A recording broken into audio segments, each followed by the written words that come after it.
Halo semuanya, kembali lagi di channel Raja Galba ya. Nah, di video kali ini saya ingin memberikan info yang sangat penting sekali kepada kalian semua bahwa ada penipuan terbaru di dunia perpinjolan gitu ya. Ini wallpaper dari Telkom Indonesia yang menginfokan penipuan tersebut bernama phishing PDF gitu ya. Nah, sebenarnya penipuan di pinjol itu sudah lama sekali terjadi gitu ya. Cuman beda-beda metodenya dan modusnya itu beda-beda gitu. Dan di sini ada waspada penipuan pinjaman online via media sosial. Ayo kenali ciri-cirinya gitu ya.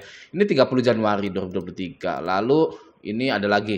Mahasiswa IPB terlilit pinjol hingga Rp 650 juta akibat penipuan. OJK ambil langkah ini. Ini tahun 2022. Ya, ada lagi waspada viral warganet curhat modus baru penipuan pinjol. Ini tahun 2022 gitu. Jadi sebenarnya sudah banyak ini lagi ya.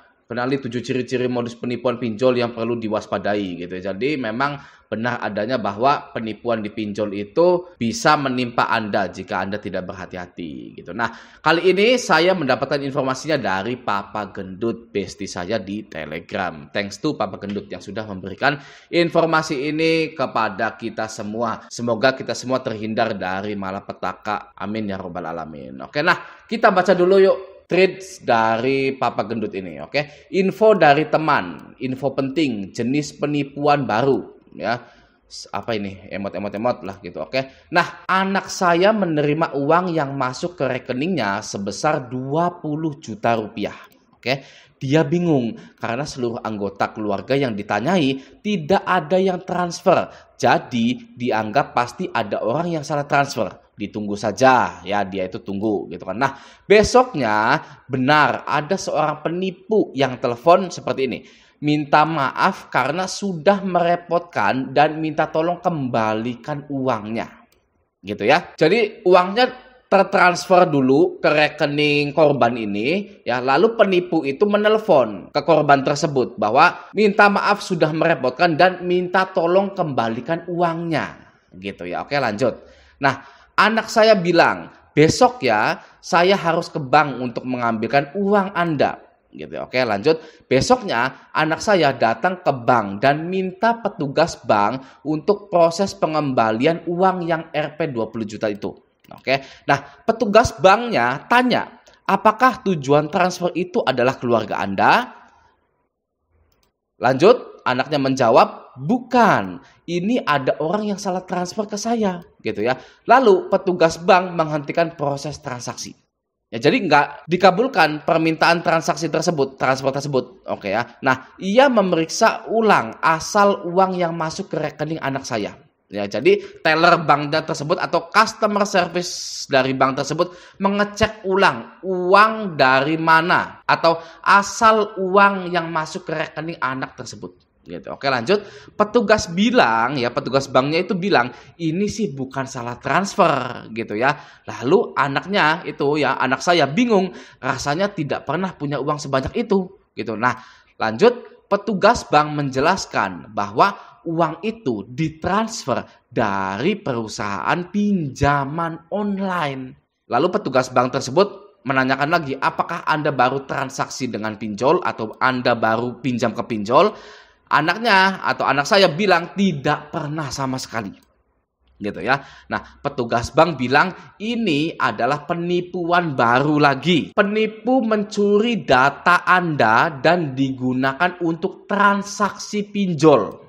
Oke. Kalau Anda transfer uang itu ke penipu, mereka yang dapat uang dan Anda yang harus membayar hutang ke pinjol tersebut. Gitu ya. Jadi kronologinya seperti itu ya. Nah, jadi hati-hati ya, akal busuk pencuri banyak sekali. Tolong di-share, sebarluaskan agar terhindar dari jenis penipuan ini dan bermanfaat untuk kita semua. Gitu ya. Nah, lalu bagaimana caranya penipu itu mencuri data dari korban tersebut lalu digunakan untuk minjol?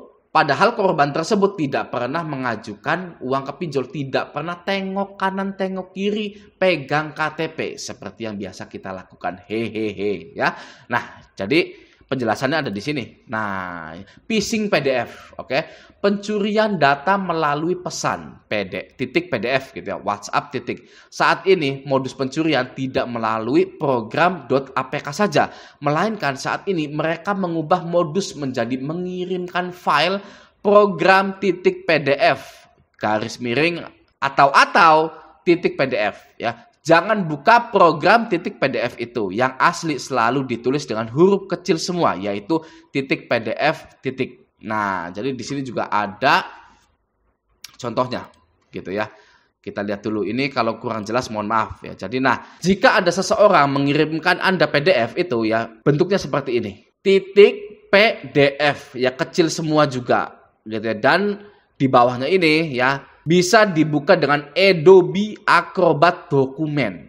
Oke, karena secara otomatis handphone kita itu membaca bahwa ini adalah file PDF gitu ya, berisi data-data mungkin ya, pokoknya data-data PDF gitu. Nah, namun jika palsu gitu ya, di sini list order P besar, D-nya kecil, F-nya kecil. Nah, ini palsu gitu ya. Ini bisa kita lihat, ini asli, ini palsu. Dan juga kemungkinan tidak bisa dibuka oleh Adobe Acrobat Dokumen karena berupa aplikasi atau link. HP Anda secara otomatis tidak membaca file ini sebagai PDF. Maka dari itu di bawahnya tidak ada Adobe Acrobat Dokumen gitu ya. Nah, hal seperti ini bersumber dari Humas Polda Jawa Timur. Jadi resmi sudah terjadi penipuan di dunia perpinjolan yang memakan korban sehingga dia itu mempunyai hutang di pinjol yang dia tidak kehendaki sampai 20 juta gitu ya. Ini 20 juta gitu ya. Kasihan ya, korbannya kan itu kan tidak menghendaki uang 20 juta itu gitu ya. Beda dengan pro player gitu ya, dapat transferan 20 juta gitu ya. Waduh, seneng sekali gitu ya. Nah, jadi sekali lagi, jika Anda itu galbay atau Anda itu pernah minjol lalu lunas gitu ya, ada nomor baru yang menghubungi Anda, lalu Anda dikirimkan PDF seperti ini, jangan pernah dibuka. Dan juga jangan pernah buka link-link apapun dari nomor-nomor yang tidak dikenal. Kalaupun Anda sudah tidak bisa minjol karena Anda data super busuk, data Anda itu ya, bisa saja data Anda itu dipakai untuk membuka rekening ya. Nah, rekening itu dijadikan penampungan uang transaksi yang ilegal, bisa saja seperti itu. Makanya dari itu ya, siapapun yang sudah galbay ataupun yang masih rawat-rawat ataupun yang masih belum sama sekali galbay itu jangan pernah membuka PDF ini. Itu ya, karena sudah ada korbannya yang ditransfer Rp 20 juta atau mempunyai hutang 20 juta yang tidak dia kehendaki gitu ya. Nah, lalu saya ingin menginfokan hukuman untuk orang yang mencuri data gitu ya. Bisa juga Anda pakai di dunia perpinjolan, di perihal tagih menagih para DC tersebut. Ya, bisa saja DC itu menyebarkan data-data Anda atau menyalahgunakan data-data Anda gitu ya. Nah, di sini saya mengutip dari hukum online gitu ya. Jerat hukum penyalahgunaan data pribadi untuk pinjol gitu ya. Nah, lanjut. Jerat hukum penyalahguna data pribadi untuk pinjol. Menyambung pertanyaan Anda, diduga penipu menyalahgunakan data pribadi milik Anda untuk mengajukan pinjaman online atas nama diri Anda gitu ya, seperti kasus yang ini gitu ya. Lanjut.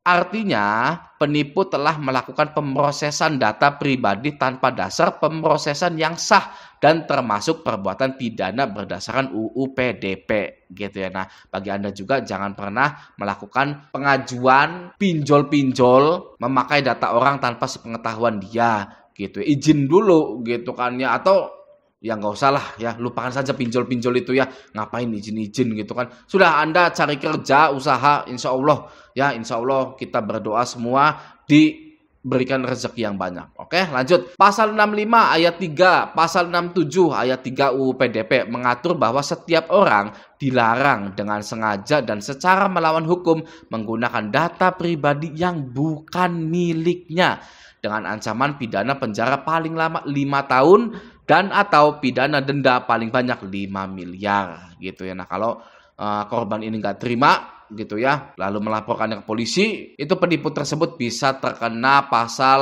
65 dan pasal 67 UU PDP. Dan hukumannya adalah penjara paling lama 5 tahun dan denda paling banyak 5 miliar. Oke. Lanjut, selain jerat pidana menggunakan data pribadi yang bukan miliknya, penipu yang memalsukan identitas dengan menggunakan data-data Anda untuk mendapatkan pinjaman online dapat dijerat pasal 66 dan pasal 66 UU PDP dengan ancaman pidana penjara paling lama 6 tahun dan atau pidana denda paling banyak Rp 6 miliar gitu ya. Jadi bagi Anda yang sudah putus asa pinjol, nggak usah pakai data-data orang lain gitu ya. Hanya untuk uang 1 juta, 2 juta, 3 juta gitu ya. Sudah lupakan saja pinjol Anda gitu. Nah, lalu langkah hukum yang dapat dilakukan untuk korbannya, ini mari kita baca ya. Dengan demikian telah jelas terjadi pelanggaran data pribadi apabila penipu menggunakan data-data Anda untuk mendaftar pinjaman online. Atas kejadian ini kami menyarankan agar Anda segera menempuh langkah-langkah hukum berikut. Oke, nomor 1, melaporkan tindak pidana pelanggaran data pribadi kepada pihak polisi.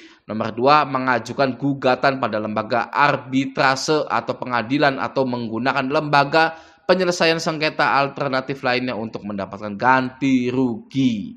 Misalkan Anda hutang tadi ya 20 juta, itu kan dibalikinnya kan bisa sampai 100% kalau dipinjol gitu, bisa sampai 40 juta gitu kan ya. Kita rugi juga gitu kan. Nah, coba Anda lapor saja dulu gitu kan ya. Oke. Nomor 3, menjelaskan pada pihak pinjaman online bahwa Anda tidak pernah mengajukan pinjaman dan telah menjadi korban penipuan dan kejahatan di bidang perlindungan data pribadi sehingga Anda tidak wajib membayar pinjaman yang diajukan oleh penipu tersebut gitu. Ya tadi kembali ya, karena hutangnya 20 juta kalau dipinjol itu bisa sampai 100% bunganya. 20 jutanya lagi dari mana gitu kan ya. Maka dari itu Anda wajib menjelaskan kepada pihak pinjaman online bahwa Anda tidak pernah mengajukan pinjaman gitu ya. Kok bisa ya? Apakah KTP-nya diubah, foto KTP-nya gitu ya diubah pakai foto penipu tersebut gitu ya lalu cair gitu kan ya, kita tidak tahu gitu kan. Makanya tetap berhati-hati, selalu berhati-hati gitu. Oke, nomor 4 ya. Meminta data pribadi yang telah diproses tanpa persetujuan Anda untuk dihapus, dimusnahkan dan atau dihentikan pemrosesannya gitu ya. Dasar ketentuan perihal ini dapat Anda simak dalam hukumnya jika perusahaan pinjam uang kepinjol pakai data karyawan. Oke ya, nah semoga video ini bermanfaat. Thanks to Papa Gendut gitu ya. Sampai jumpa di video selanjutnya.